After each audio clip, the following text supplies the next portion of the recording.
Now, the Guangzhou Charge, they've been lackluster since their inception, being real. They've struggled to find an identity, I think, as a team itself. While they've had incredible players from all different regions, mind you, EU, North America, China, and Korea, they've not really found the success with players that have gone on to better teams that have had way better results in the long term. It has been interesting somewhat to see them change over the years, but that is about it. The team has not really hit it out the park at all. 2022, can it be their season?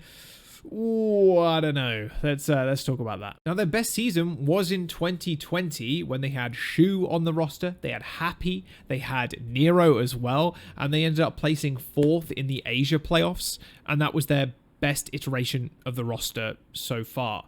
All those players went on to different teams and performed exceptionally. Just the Charge really couldn't make it work and also couldn't lock those players down either.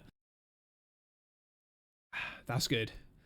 I love a good caffeinated drink, sitting in my dark, dingy gamer room with my light streaming straight in my face while I make videos. Keeps me energized.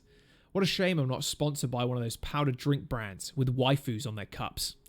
I too am a 2D connoisseur. What a shame. Now, the DPS lineup is going to be rather boom or bust most of the time when it comes to the Charge, I feel. They've had some incredible talent pass through their roster and not reach the heights of which they hope to achieve with players that have unbelievable talent, which have gone on to different teams and kind of proved their talent. Now, Eileen has been on the roster since 2018, has been one of the more consistent parts of the roster too, and they're going to have to, once again, almost heavily rely on him doing well. However, they have added Develop onto their roster and kept Choicer on as well. Now, Choicer 1 is sticking with the roster, which is great. You don't normally see players stick on the roster during the off-seasons. I think this has been an off-season where we've had the majority, I feel like, players have stuck on their rosters. We haven't had a crazy amount of roster swaps like we have Roster Mania every year, but it feels like a lot of teams right now more willing to stick with a lot of their talent, which is great. Good to see. Just developing that going... and we'll talk about him in a little bit, but developing that going forward. Now, I guess we'll just talk about it now. Oh man, they picked up some sick talent. Whoa, what a segue. From the Shanghai Dragons of all places, they picked up Develop. Now, has he played a ton of the Dragons? No, he has not. Has he trained under the best of the world? Yes, he fucking has. I am so excited about Develop being on this roster. He's had enough time to develop on the Dragons roster amongst the best in the world at the video game. And this year is his time to kind of break free and become a superstar DPS. Can he do that on the Charge?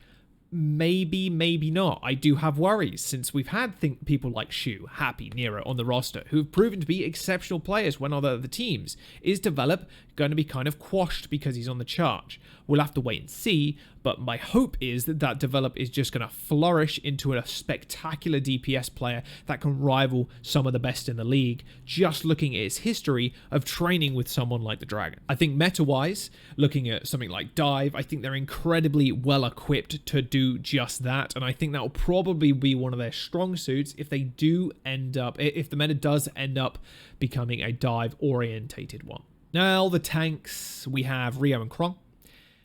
They're sticking around. They both had a poor showing last year.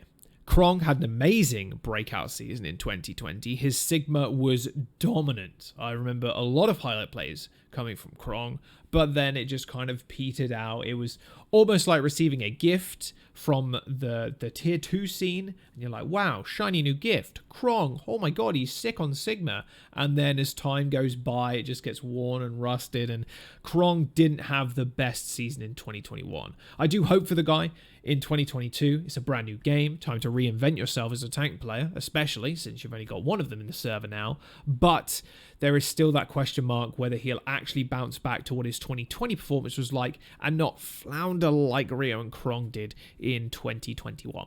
Now, there's not a crazy amount to talk about the tanks because they've stuck with Rio and Krong, but looking at the supports, and this is another bit about Charge I am excited about. Both Mandu and Kariv, sadly, have left the team, but they've been replaced by Unique and Molly.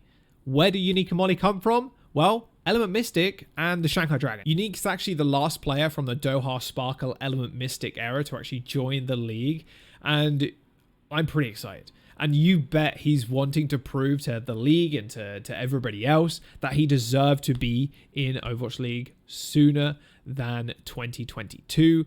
I'm pumped for him. He's always been a good player. Whether he could gel with a fresh new support in a Molly or a support partner in Molly is a question. Molly, of course, being from the Shanghai Dragons, who didn't play a whole bunch.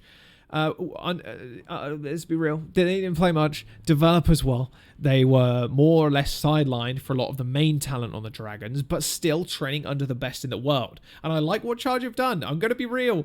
Targeting the Dragons. Hey, do you need those players that have been sitting on your bench for a little while? You don't? No, just chuck them here. We'll pay them a little bit of cash. I like that strategy, honestly. You know those players are going to be good from the get-go. They've been training with the best in the world.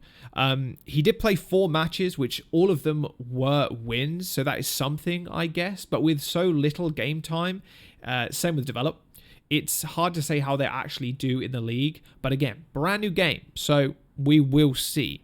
Overall, I think the Charge do look fairly good. They have had a lackluster existence in the Overwatch League, sad to say, but they've had some incredible talents pass through their roster. Can this talent finally get to the place they want to be and be an extremely competitive team? Time will tell. There's a lot of unknown factors. Can Develop break free from this shell and become a spectacular world-class DPS after training under people like Fletter? Can Unique prove to everybody that he is one of the best support players to come out of contenders? Can Molly, again, like Develop, prove that he is a good player playing or has played under the best in the world and join a new team and be a starter on the roster and be good? The Charge, their tank lineup, that doesn't look great unless it's a brand new fresh start, but you best believe you can rely on the DPS and the supports on this one. I hope Charge do well. It's not looking crazy promising just yet, and there are a lot of question marks, but for the Charge fans out there, there is hope.